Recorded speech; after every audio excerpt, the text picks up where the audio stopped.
ಯಾರೇ ಅಕ್ಕ ಬೆಂಗಳೂರು ಕಾಯೋಳು ಅಮ್ಮನಿಗೆ ಅಮ್ಮ ಅಣ್ಣಮ್ಮ ಯಾರೋ ತಮ್ಮ ಕರ್ಗಾನ್ ಮೆಚ್ಚೋಳು ಮಲ್ಲಿಗೆಯ ಮುಡಿಯೋ ಅಣ್ಣಮ್ಮ ಬರುತ್ತೀನೆಂದರ ಇಲ್ಲಿಗೆ ಎಂದು ಮಾನವತಿ ಹೆಣ್ಣಿಗೊಂದು ಸ್ಥಾನ ಕೊಡುಬಾರೆ ಎಂದು ಸೀರೆ ಉಡಿಸಿ ಬಳೆಯ ತೊಡಿಸಿ ಸೀರೆ ಉಡಿಸಿ ಬಳೆಯ ತೊಡಿಸಿ ತಾಳಿ ಕಟ್ಟಿಸಿ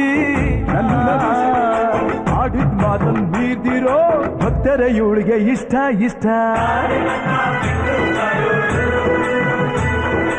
ಅಮ್ಮನಿಗೆ